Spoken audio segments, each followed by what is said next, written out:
Dios les bendiga, Dios les guarde. Le habla la hermana Lucy Quiles, una vez más con la escuela bíblica, ¿verdad?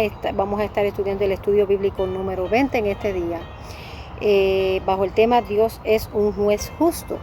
En este día le envío un saludo a cada uno de mis hermanos, a mi pastor, a cada uno de aquellos amigos que nos visitan a través de las redes sociales. Quisiera decirle que en este día decidimos cambiar un poquito de escenario. El día está precioso, es una bendición de parte de Dios este día. Estamos aquí en la parte afuera de nuestro hogar, con el canto de las aves, la brisa, la naturaleza en toda su manifestación, y queremos, ¿verdad?, por medio de esta clase bíblica transmitirle la paz, el gozo, la alegría del Señor en este día. Así que si usted escucha un poquito de ruido, pues es que las aves están cantando y uno que otro ruido se escucha, pero nos gozamos, hermano, nos gozamos en el Señor, y yo quiero que usted reciba ese gozo del Señor en este día. El pensamiento central dice: Dios, quien abusa de la paciencia de Dios provoca su indignación. Los objetivos dicen: número 1, saber que el juicio de Dios alcanzará a todos los que se rebelaron contra Él. Número 2, reconocer que la justicia de Dios prevalecerá a favor de su pueblo. Número 3, apartarse del mal y mantenerse fiel al Señor, seguros de su victoria. Y vamos a estar leyendo la palabra en el nombre del Padre, del Hijo y del Espíritu Santo. Amén. Profecía sobre Nínive, libro de la visión de Nahum de Elcos. Jehová es Dios celoso y vengador. Jehová es vengador y lleno de indignación. Se venga de sus adversarios, igual de enojo para sus enemigos. Jehová es alto para la ira y grande en poder, y no tendrá por inocente al culpable. Jehová marcha en la tempestad, y el torbellino y las nubes son el polvo de sus pies. Él amenaza el mal y lo hace secar, y angosta todos los ríos. Basán fue destruido y el Carmelo, y la flor del Líbano fue destruida. Los montes tiemblan delante de él, y los collados se derriten. La tierra se conmueve a su presencia, y el mundo y todos los que en él habitan. ¿Quién permanecerá delante de su ira? ¿Quién quedará en pie en el ardor de su enojo? Su ira se derrama como fuego, y por él se hienden las peñas. Jehová es bueno, fortalece en el día de la angustia, y conoce a los que en él confían. Mas con inundación impetuosa consumirá a sus adversarios, y tinieblas perseguirán a sus enemigos. Mas acerca de ti mandará Jehová, que no quede ni memoria de tu nombre. De la casa de tu Dios destruiré escultura y estatua de fundición. Allí pondré tu sepulcro, porque fuiste vil. He aquí sobre los montes los pies de los que traen buenas nuevas, del que anuncia la paz. Celebra, oh Judá, tus fiestas, cumple tus votos, porque nunca más volverá a pasar por ti el malvado. Pereció del todo. Amén. Vamos a hablar un poquito entonces acerca de quién fue Nahum. Aunque no se tiene mucha información acerca de quién fue Nahum, sabemos que Nahum fue un profeta, uno de los profetas menores, y según dice el capítulo 1, versículo 1, dice que era de Elcos. Se cree que fue profeta de Judá, ya que para el tiempo de Nahum ya el reino del norte de Israel había desaparecido, había sido disuelto. Entonces se cree que para ese tiempo fue que se escribió este libro. Se cree que él estuvo, ¿verdad?, durante el reinado de Josías en el año 612 a.C. Nahum fue enviado después de Jonás. En las clases pasadas habíamos hablado de Jonás, que Jonás fue enviado a esta misma nación, a este mismo lugar, a Nínive, a predicar la palabra. Y sabemos que aquella nación se había humillado cuando escuchó la predicación de Jonás.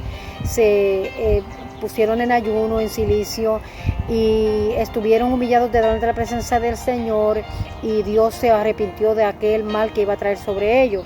Pero sin embargo, después que esto sucedió, ellos volvieron a sus antiguas costumbres. Ya habíamos hablado acerca de, ¿verdad?, de lo que hacían esta nación con sus enemigos, y todas las atrocidades que ellos cometían con ellos. Dice entonces el pensamiento central que quien abusa de la paciencia de Dios provoca su indignación.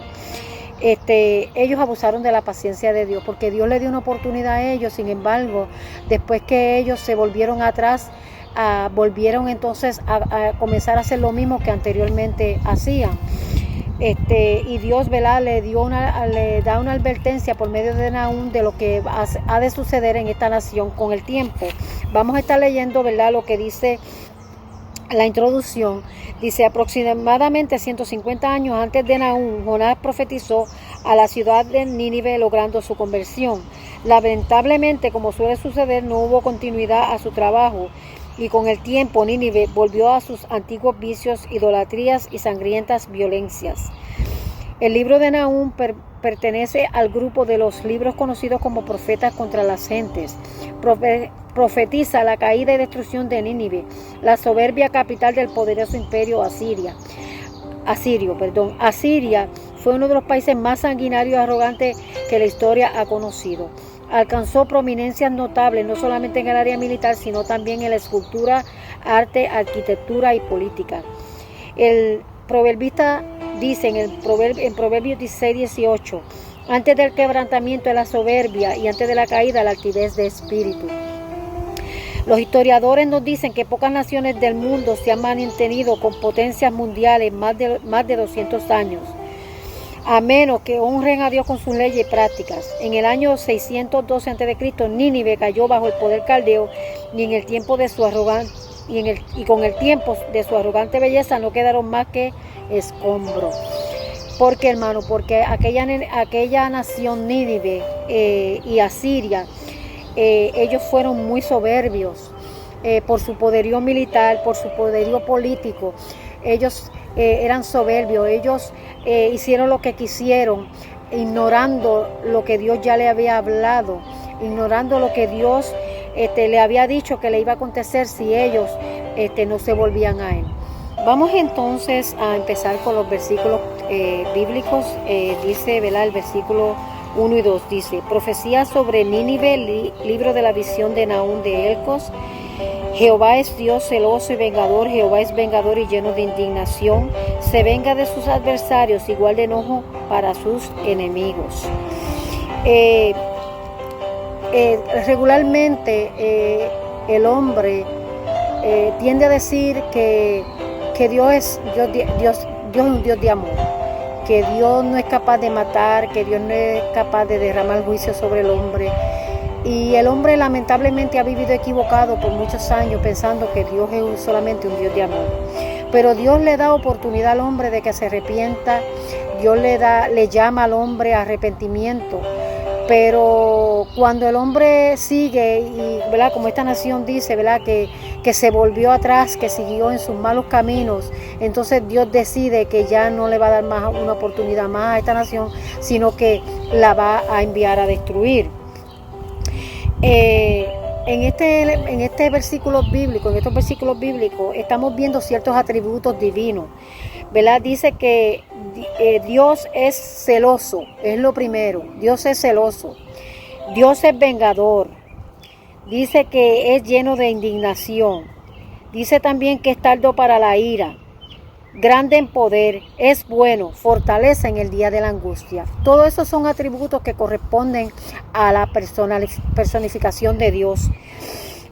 Vamos a estar leyendo lo que dice el expositor para así entonces poder seguir explicando un poquito más acerca de estos versículos.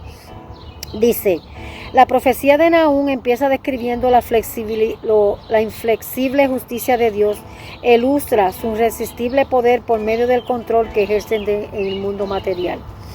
Todo el libro se centra en dos grandes temas: la caída de Nínive por causa de sus actos sanguinarios y la reivindicación de Judá.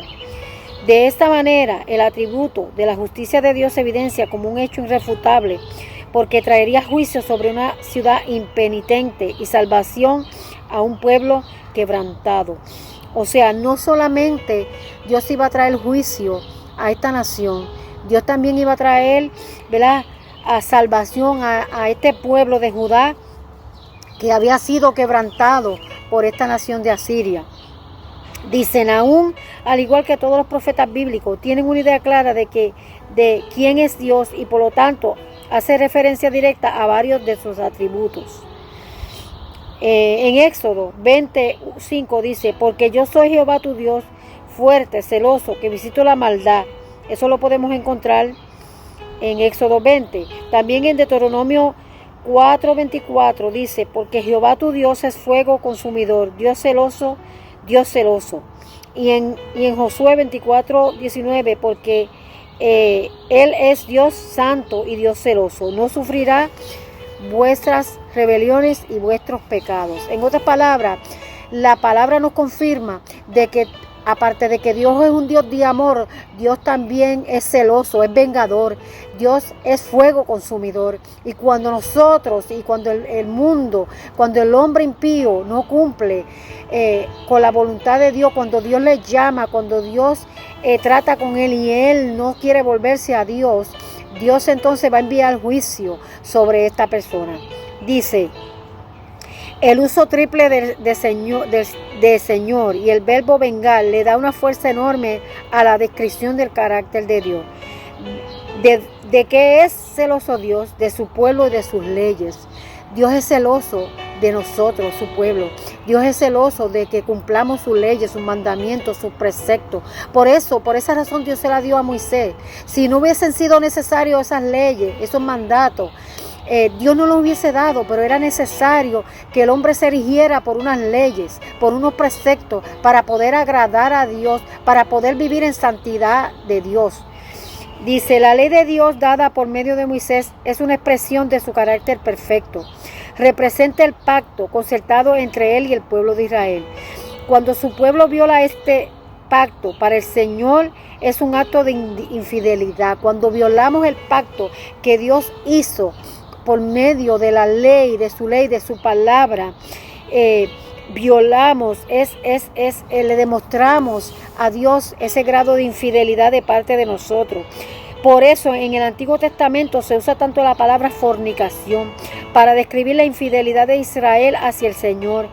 Definitivamente la infidelidad le ofende y le hace ponerse celoso. Mire, hermano y amigo que me escucha, a Dios le ofende el hecho de que nosotros no seamos fieles a Él, a su palabra. Cuando Dios nos da la palabra es con un propósito, es para que le sirvamos como Él quiere que le sirvamos. Y caemos en cierta manera en la fornicación, como dice aquí la lección, ¿verdad?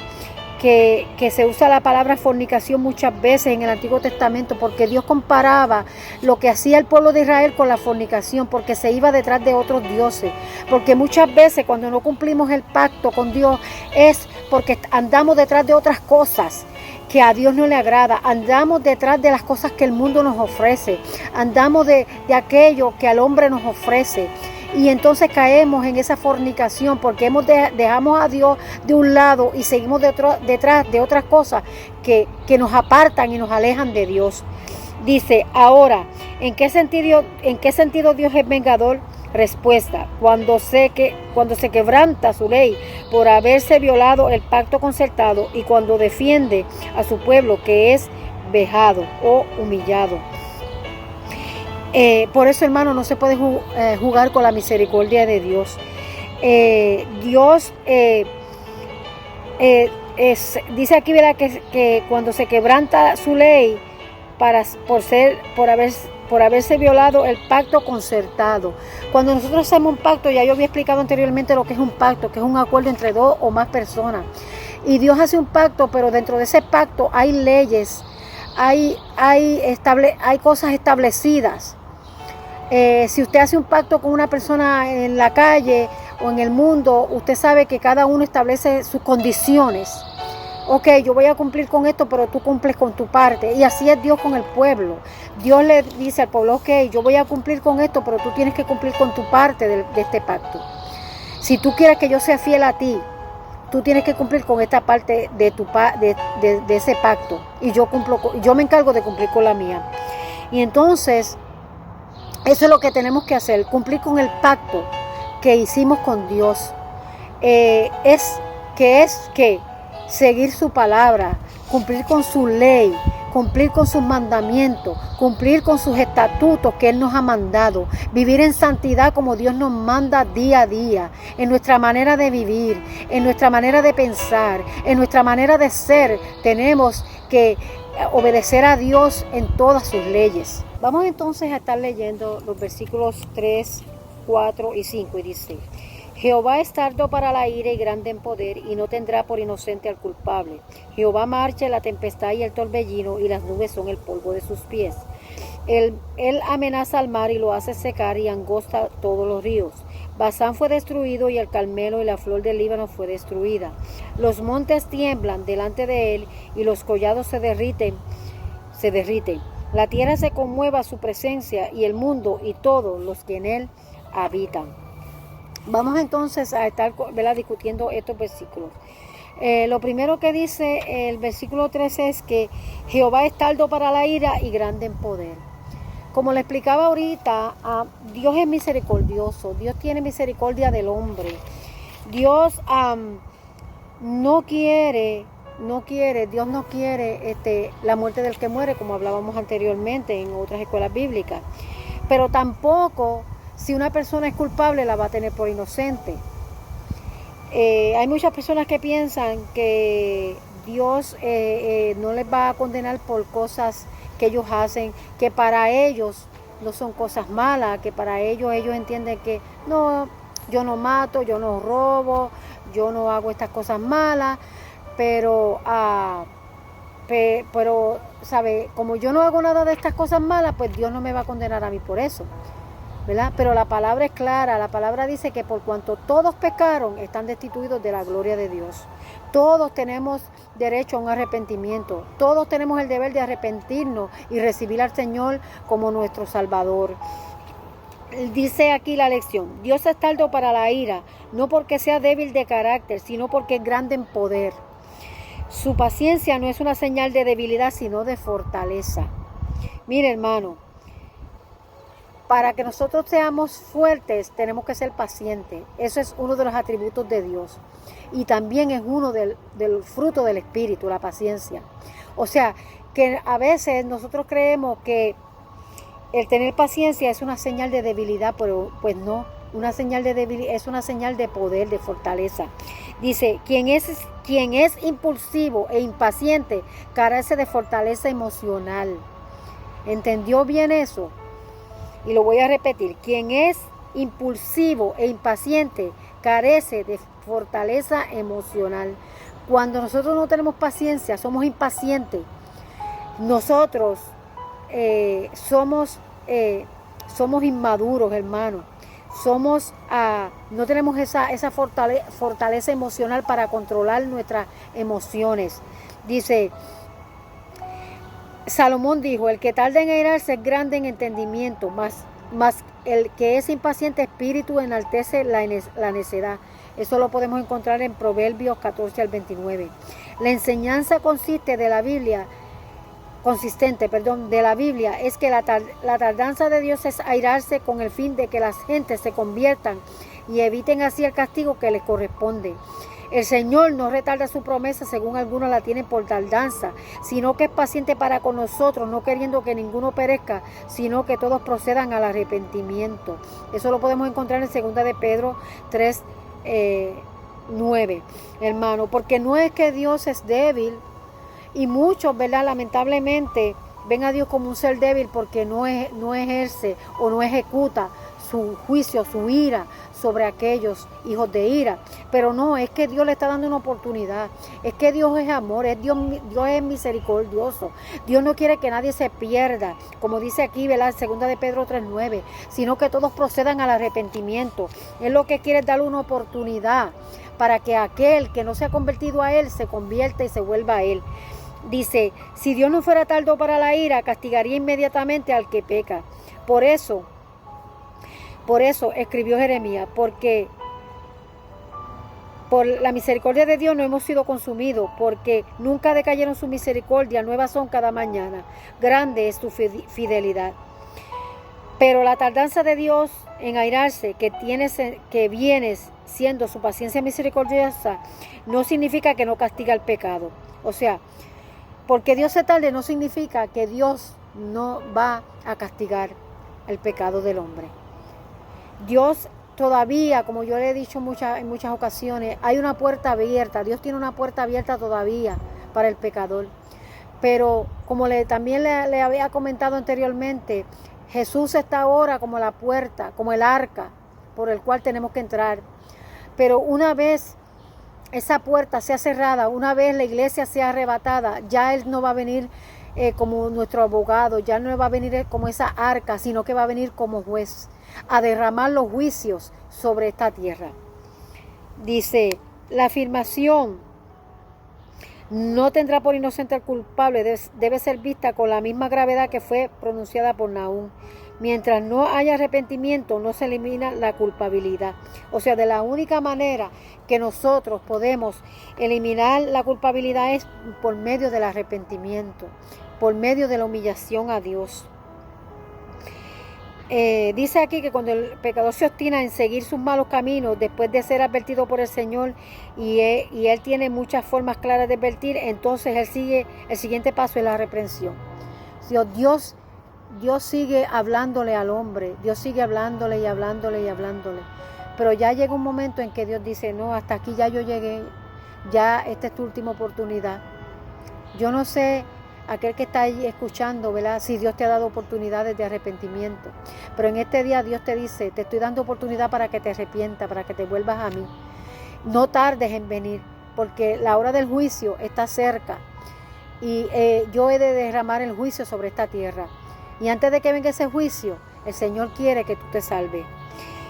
Los versículos 4 y 5 dicen, los versículos 4 y 5 dicen, en el versículo 4 y 5, además de la elegancia literaria, resalta el concepto extraordinario de que Nahum tiene de la soberanía y providencia divina.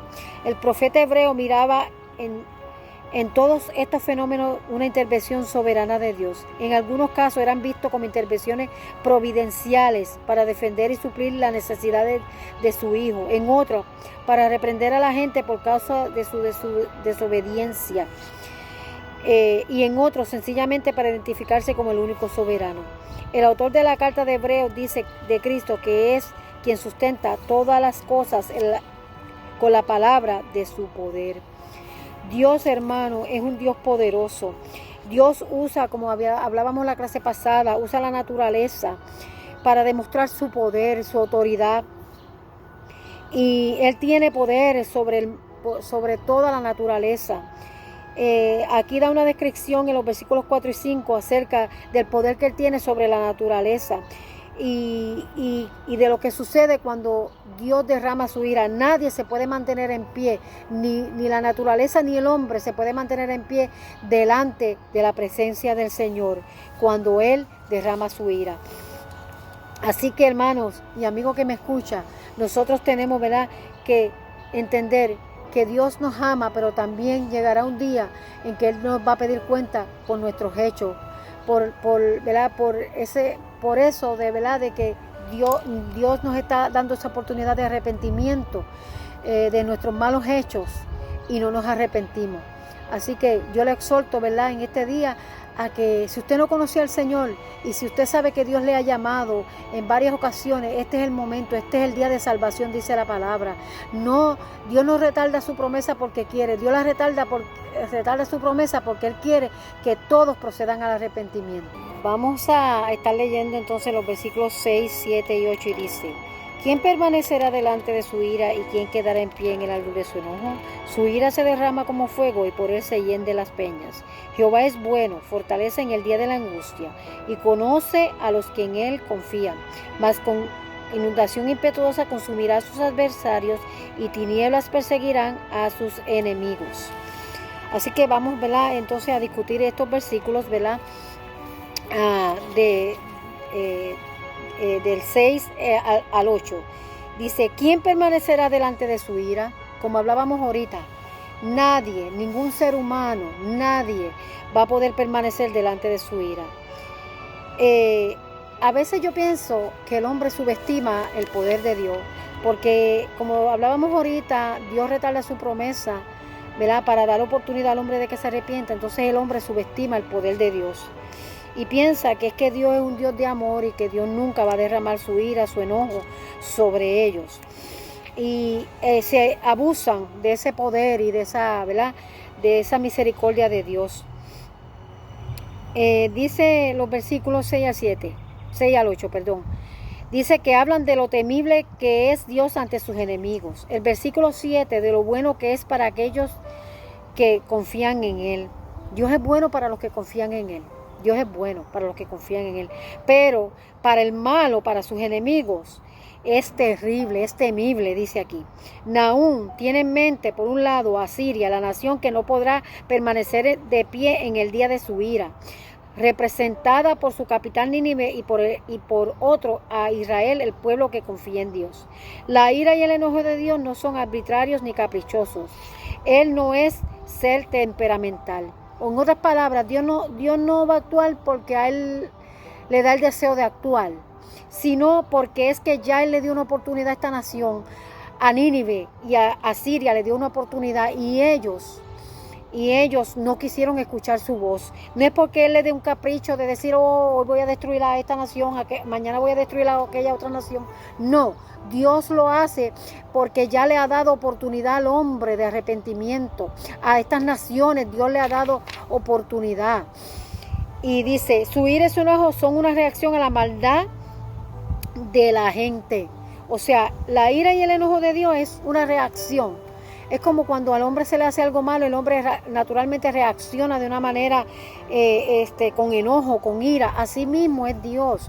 Dios le da oportunidad al hombre, Dios le da oportunidad a las naciones, Dios le da oportunidad a los reyes. Pero sin embargo llega un momento en que Dios, ya llega el punto, ¿verdad?, en que Dios dice, hasta aquí, ya yo no voy a tener más misericordia. Tenemos que entender esto, hermano, que es importante que entendamos que todos hay un día para la justicia de Dios. Dice, en el Antiguo Testamento, decía él, era imperfecto, limitado en conocimiento y además malo por ser iracundo, vengativo y dado al enojo. Esto se está hablando aquí de un hereje cristiano, Marción. Él decía, ¿verdad?, que Dios era imperfecto, que era limitado en conocimiento y que era malo, porque era iracundo, vengativo y dado al enojo. Fíjese que si usted se fija en la palabra, hermano, en el Antiguo Testamento, Dios enviaba, cuando el pueblo pecaba, Dios enviaba el juicio inmediatamente. Sin embargo, en este periodo de gracia, el Señor tiene más misericordia que antes, porque antes Él ejecutaba inmediatamente el juicio sobre las naciones. Sin embargo, en el nuevo pacto, en el pacto hecho con la sangre de Jesucristo, Dios ha dado más oportunidad al hombre del arrepentimiento. Y entonces este hombre, Marción, este hereje cristiano, que dice aquí que era del siglo II después de Cristo, insistía en esto, insistía de que Dios era un Dios imperfecto, limitado en conocimiento, malo, iracundo, vengativo, dado al enojo. Pero dice que, sin embargo, el del Nuevo Testamento, según este hereje, es un Dios de amor. O sea, él tenía una contradicción. Él decía que el Dios que trató con el pueblo de Israel en el Antiguo Testamento era un Dios vengativo, un Dios lleno de ira, un Dios iracundo. Sin embargo, que en el Nuevo Pacto es un Dios de amor. Dice, la iglesia contemporánea en muchos lugares sostiene de una manera disimulada el concepto marcionista de Dios. O sea, en otras palabras, en estas iglesias contemporáneas del día de hoy, muchos están de acuerdo con este hereje, ¿verdad?, con concepto marcionista, de Marción, ¿verdad? Creen que Dios es un Dios de amor. Dice, todo amor, toda bondad, toda compasión, toda misericordia, toda clemencia. Un Dios que no reclama ni demanda nada, que otorga concesiones y se hace de la vista gorda. El Dios de muchos predicadores e iglesias es un Dios que dispensa favores y está al servicio incondicional del hombre. Es un Dios, hermano, mientras yo leía esto, yo decía, este es un Dios que se vende. Sí, porque hoy día hay muchas iglesias que están haciendo pacto con Dios. Hacen pacto con Él. O sea, es un Dios que se vende. Y ese es el concepto de marcionista, ese es el concepto de Marción, de este hereje, ¿verdad?, que se cree que es un Dios de amor, que se creen que Dios es un Dios de amor y que simplemente se complacen en hacer misericordia, que se complacen en hacer clemencia y que se hace de la vista gorda en las cosas que está haciendo el mundo y que está haciendo aquellos que dicen llamarse cristianos. Pero va a llegar un día en que el juicio de Dios va a ser derramado. Y entonces ellos se van a dar cuenta del error en el cual cayeron. Vamos entonces a estar leyendo los versículos 14 y 15. Dice, Mas acerca de ti mandará Jehová que no quede ni memoria de tu nombre.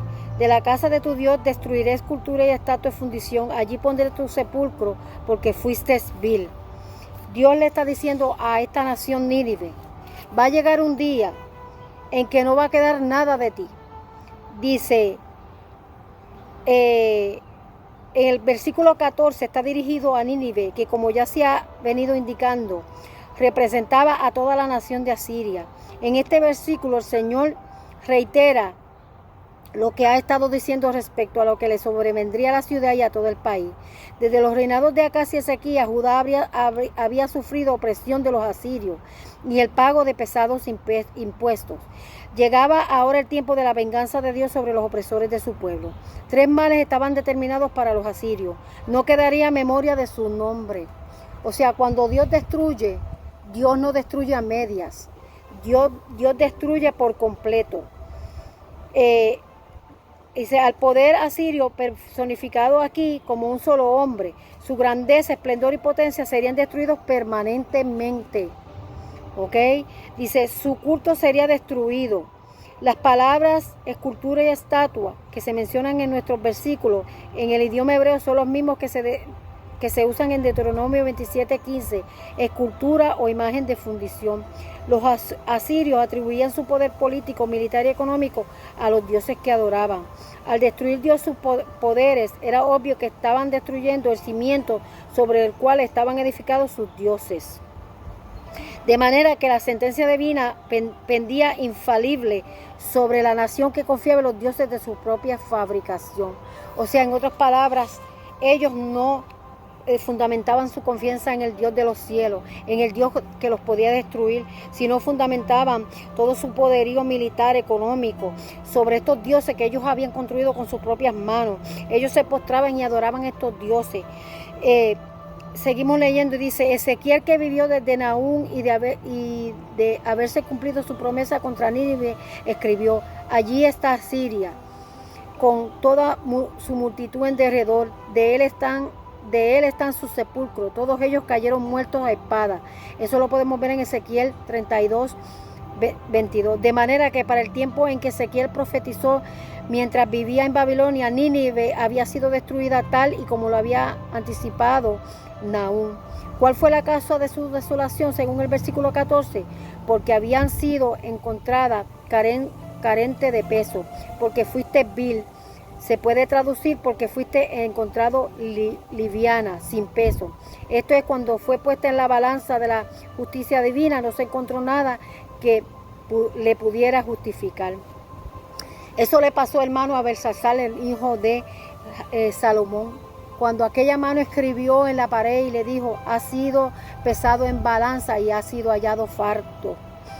Y así, hermano, hay mucha gente que va a ser pesada en balanza. Hay muchos cristianos que van a ser pesados en balanzas porque han depositado su confianza en las cosas del mundo, en lo que el mundo le ofrece. Se han vuelto atrás después que Dios los ha llamado. Se han humillado, se han arrepentido, pero como esta nación se volvieron una vez más atrás de lo que una vez creyeron.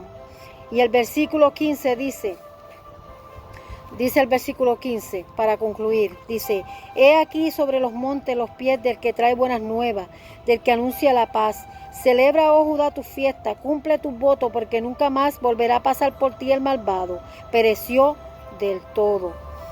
Hay una promesa aquí, ¿verdad?